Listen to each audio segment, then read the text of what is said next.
샬롬 부흥. 저는 이번에 미국에 있는 우리 한인교회를 중심으로 한 총회에 다녀오게 되었습니다. 먼저 KAPC에 갔습니다. 그 총회의 대부분 우리 총신 출신으로 구성이 되어 있습니다. 미주 한인교회의 그 중요성들은 미국에 있는 우리 한인 교회들뿐만 아니라 이제는 세계 선교를 감당하고 있는 그런 큰 총회가 되었습니다. 특별히 미주 한인 총회의 총회장으로 이번에 세워지신 김성국 총회장님, 그리고 심우하시는 퀸즈 장로교회에서 저는 주일 설교를 하게 되었습니다. 퀸즈 한인교회는 50년 정도 되었습니다.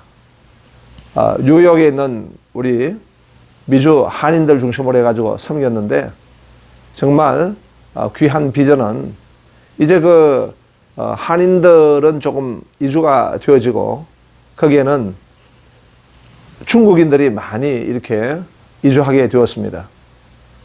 그 교회에서 이 선교적 차원에서 퀸즈 장로교회는 중국인 중심으로 한 열방교회를 세웠습니다. 그래서 그 교회를 통해 가지고 많은 중국인과 세계인들이 교회에 출석하며 선교의 현장으로 이렇게 섬기고 있는 모습을 보게 되었습니다. 우리에게 시사해주는 바가 크다고 그렇게 보여집니다. 그것은 이제 한국의 교회도 다민족이 많이 지금 우리 한국 사회에 이주하고 있습니다. 그분들은 바로 선교의 대상입니다. 교회가 다민족을 대상으로 해가지고 선교의 선제적 전략이라 할까, 선제적 실행이 참 필요하다고 보여지는데, 그런 의미에서 퀸즈 한인 장로교회는 귀한 모범을 주고 우리에게 많은 해안을 열어주는 그런 모습이었다 보여집니다. 보다 더 중요한 것은 이번에 제주 선교센터를 건립하게 되는데, 퀸즈 한인교회에서 5천만 원의 건축 헌금을 드렸다는 것입니다. 그것은 여러 가지 중요한 의미가 있습니다. 그동안 세계 한인교회가 하나님의 은혜로 성장한 교회들이 많습니다. 그 교회들이 다 그 선교의 비전과 열정을 가지고 있는데, 특별히 이번에는 고국 우리 총회의 그 선교센터에 참여하고 헌신하게 되었다는 것입니다. 제주 선교센터는 먼저 우리 한국의 최초의 선교사 이기풍 선교사님의 선교 정신을 세우려고 하는 그런 중요한 목적이 있고, 또 제주라고 하는 특수한 지역 아닙니까? 거기는 비자를 하지 않고 또 올 수 있는 그런 지역이기 때문에 제3세계에 있는 다양한 그 선교 자원들을 세울 수 있고 훈련할 수 있는 그런 전략적 요청지입니다. 뿐만 아니라 우리 총회 산하의 많은 교회와 다음 세대가 영적 훈련을 받는 데 있어 가지고 제주도에서 지금 대부분 호텔을 숙박하고 있는데, 이런 선교센터를 지어서 수양관을 같이 겸하게 될 때 중요한 훈련의 영적 훈련의 장소가 된다는 것입니다. 이러한 이제 것에 퀸즈 장로교회는 그 의미를 부여하고 한인교회가 선교 헌금을 드리고 건축 헌금을 들어가지고 이렇게 참여했다는 것입니다. 아마 이 계기는 전 세계에 흩어져 있는 디아스포라 우리 한인교회들이 아마 이 일에 참여하지 않겠나 싶습니다. 그러므로 인해서 이제 조국 총회에서 파송하고 총회에서 이렇게 나갔던 그 선교 현장이나 교회들이 또 고국의 총회의 선교에 참여하게 되는 그런 참 귀한 기회가 되었다, 이렇게 보여집니다. 제주 선교센터는 무엇보다도 이 선교의 정신, 선교의 그런 우리가 사상을 갖다가 세울 수 있는 의미 있는 장소입니다. 이기평 선교사님이 아무도 가지 않는 그 제주 오지에 선교를 가물어내 가지고 이것이 선교의 첫 출발이 되었고 선교의 헌신에 하늘 썩는 미랄이 되었습니다. 선교에는 무엇보다 중요한 것은 정신입니다. 그런 정신을 우리가 기념하고 기억하고 또 학습할 수 있는 그런 기회로 삼자는 것입니다.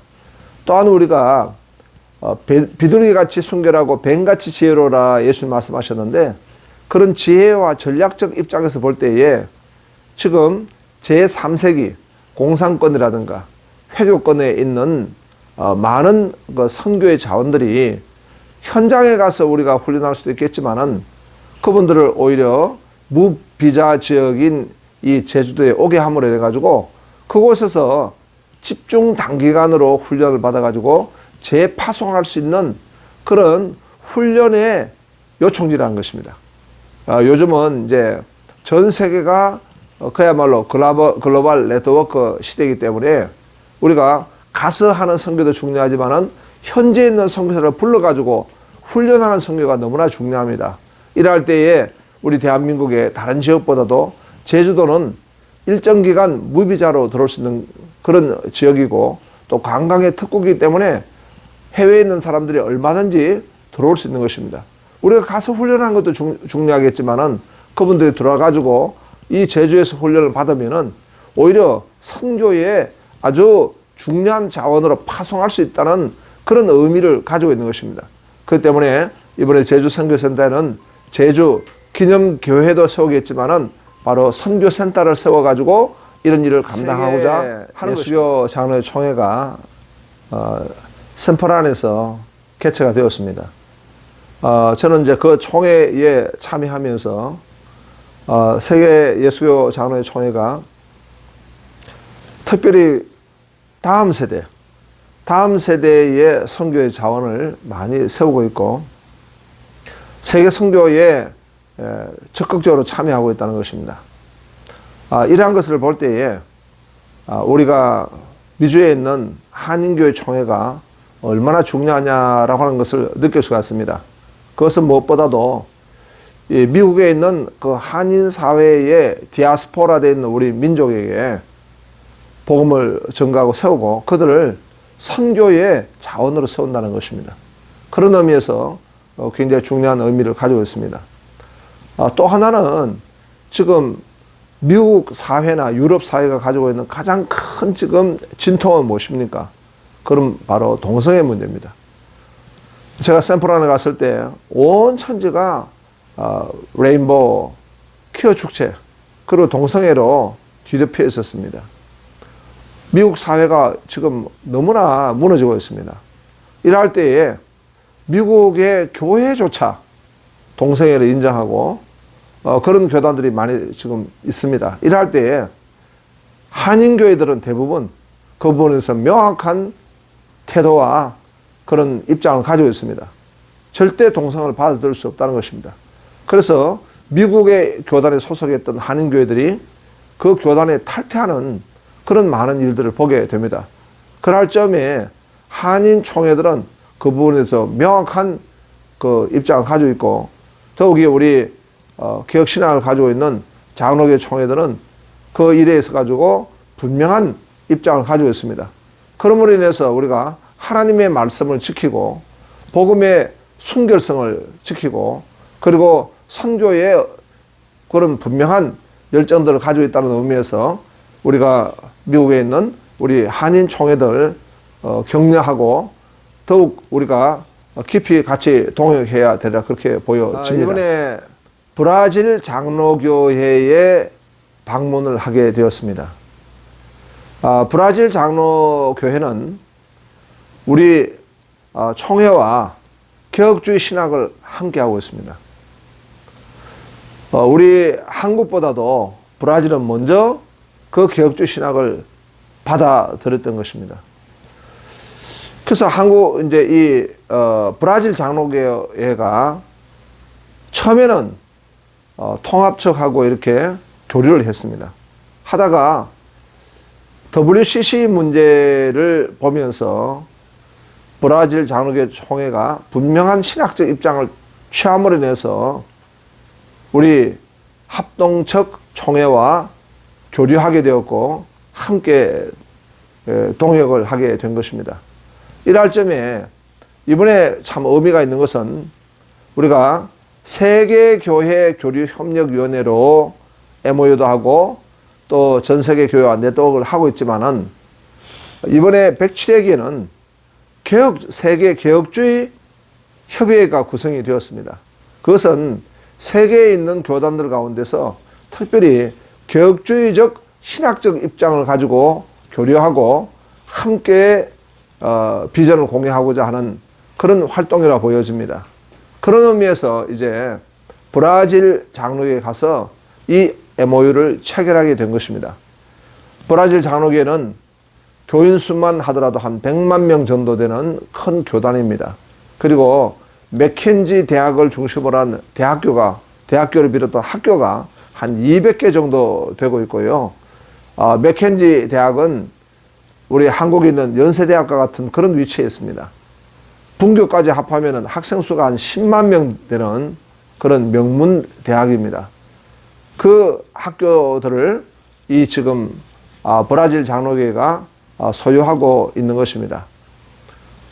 특별히 이번 브라질 장로교회에 가서 참 이 MOU를 하면서 무려 4시간 내지 5시간 브라질 장로교회 총회장님과 임원들과 함께 계속 회의를 했습니다. 브라질 장로교회 총회장님이 앙골라 선교를 갔다 와서 굉장히 피곤한데도 불구하고 계속 만나서 우리가 깊이 진지하게 논의를 했습니다.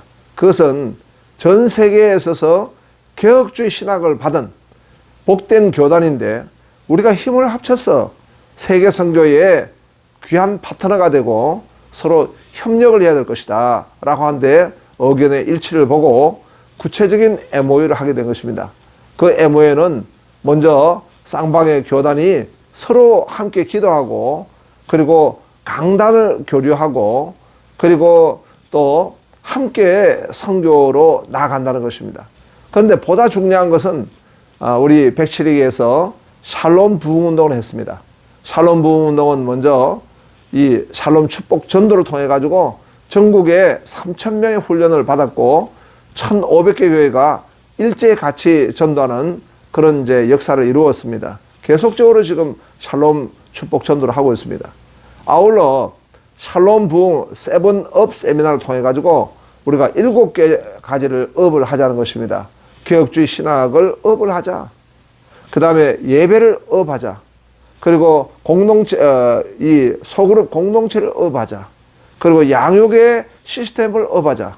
그리고 더 발전된 전도를 업하자. 그리고 다음 세대를 업을 하자. 그리고 리더십 개발을 업하자라고 하는 그런 정말 개혁주의에 근간 부흥하는 목회를 세우는 그런 이제 우리가 프로그램을 한 바가 있습니다. 거기에도 100개 노예가 참여해가지고 지난 달에 훈련을 받았습니다. 이러한 내용을 이 브라질 장로교회에 소개했을 때 브라질 장로교회도 이 부분을 굉장히 사모하는 마음으로 그러면은 이 샬롬 세븐업 세미나를 브라질 장로교회 총회도 해달라 이렇게 요청을 한 것입니다. 그래서 그야말로 우리가 이 샬롬 부흥 운동을 글로벌로 이렇게 섬기면서 개혁주의 사상을 통한 선교를 이루었다는데 대단히 중요한 의미를 가지게 된 것입니다.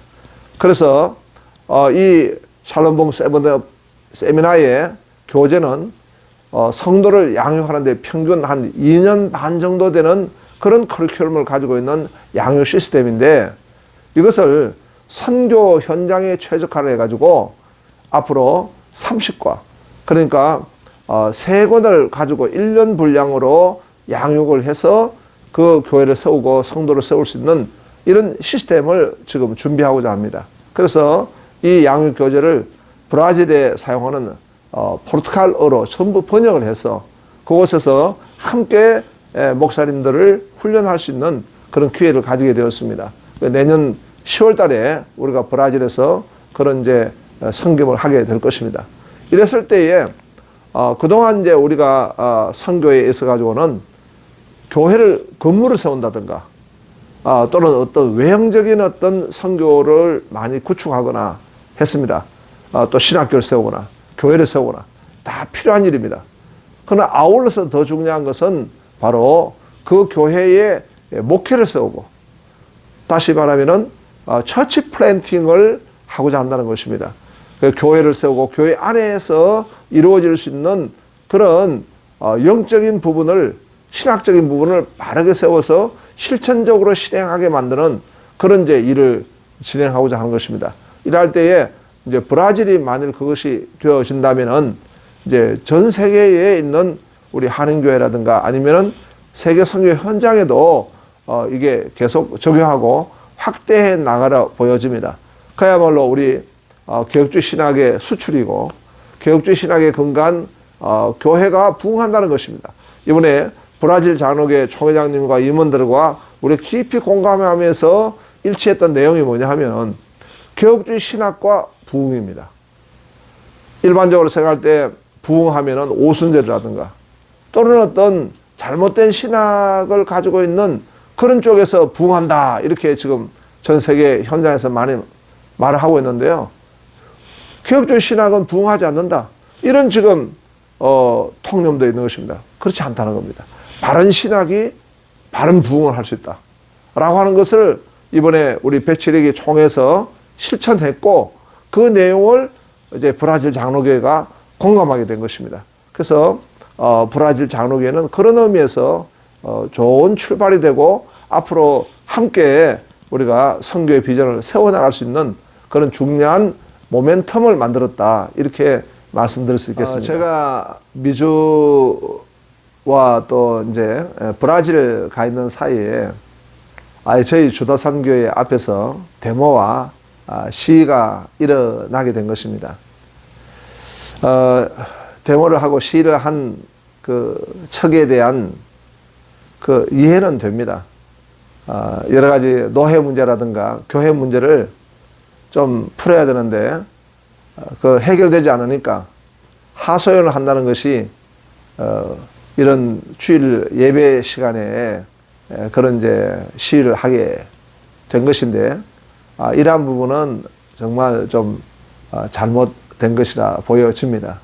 왜냐하면은 주일날 우리가 모두가 예배하고 있는데 우리가 먼저 주일 성수를 해야 되고, 또 우리가 신앙생활에 이 모범을 보여야 할 지도자들이 이런 어떤 선택과 결정을 통해 시행한다는 것은 잘못입니다. 그래서 차후에는 절대 이런 일이 있어서는 안 된다, 그런 생각이 들어집니다.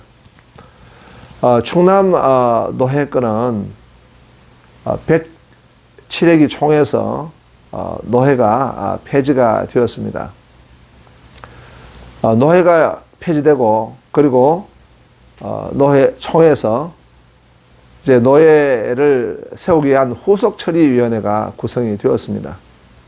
그렇기 때문에 모든 사안은 이제 후속처리위원회에서 세워서 진행하게 될 것입니다. 물론 이제 법과 원칙에 따라 가지고 진행이 되어야 된다고 보여집니다.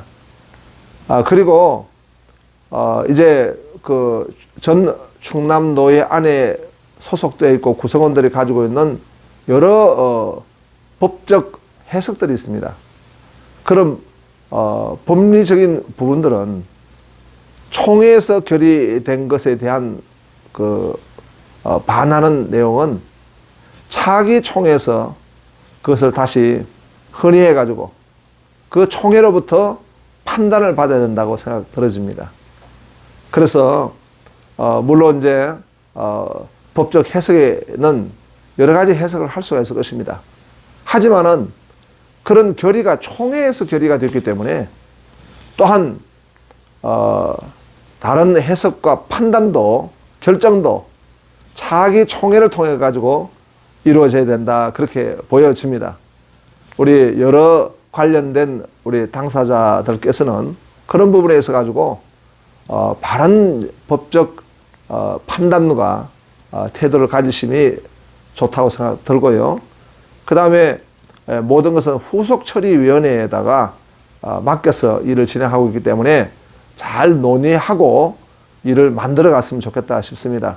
그래서 차후로는 이런 총회장 교회 앞에서 시위를 한다든가 이런 데모를 통해서 뭔가 목적을 달성하고자 하는 것은 개인적으로도 굉장히 큰 어려움을 당할 수 있고 상처를 당할 수도 있고 두고두고 이것이 또 불리하게 작용되어질 것입니다. 뿐만 아니라 우리는 복음을 전가하는 우리가 사명자들입니다. 교회 앞에서 그런 물리적인 행동은 복음 전도에 방해가 되고 가로막는 일이 될 것입니다. 그래서 이 모든 것들을 우리가 돌아볼 때 우리는 하나님의 주권을 믿고 하나님께 영광 돌리는 개혁신학적 우리가 분명한 믿음과 태도를 가져야 된다 보여집니다. 그래서 아무리 어렵고 힘든 문제가 있을지라도 하나님의 지혜를 구하면서 우리가 이렇게 총회에서 결의하고 판단한 내용을 또 우리가 차기 총회에서 얼마든지 또 법적 우리가 질문과 또 판단을 우리가 받을 수 있기 때문에 그렇게 해서 해결하고 또 모두가 정말 함께 회복되고 살 수 있는 교회와 노회가 되기를. 칠레기 총회는 하나님이 큰 복을 주셔서 샬롬 부흥의 그런 해로 섬기게 되었습니다. 그래서 총회부터 시작해가지고 전 총회 우리 목사님과 장로님들이 적극적으로 협력해 주셔서 코로나 엔데믹 상황에서 코로나로 말미암아 시들어지고 후퇴했던 교회를 다시 이렇게 세우고 우리 총회 구성원들에게 부흥으로 나갈 수 있는 그런 기회를 가지게 됐다고 그렇게 보여집니다. 이제 107회기를 목사 장로 기도회를 이제 시점으로 해가지고 우리가 107회기를 지금 잘 마무리해가는 그런 과정 속에 있습니다. 107회기에서 우리가 지금 중요하게 지금 진행하고 있는 중에 하나가 제주 선교센터입니다.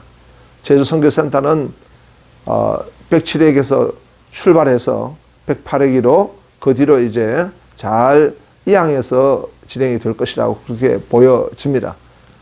이제 전국 교회가 참여하고 심지어 세계 한인교회까지 참여해가지고 이렇게 진행을 하고 있기 때문에 하나님의 큰 이제 은혜와 축복이 나타나리라고 그렇게 보여집니다. 108회기를 저희가 잘 이양하기 위해서 107회기에 진행했던 내용들을 잘 마무리를 하고 108회기가 더 발전적으로 힘있게 나갈 수 있도록 선교하고자 지금 진력을 다하고자 합니다. 이 모든 일에 많은 여러분들의 기도가 필요하고 우리 총회가 더욱더 우리 전국에 있는 교회와 우리 전국에 있는 모든 분들을 잘 섬기는 총회가 됐으면 합니다. 감사합니다.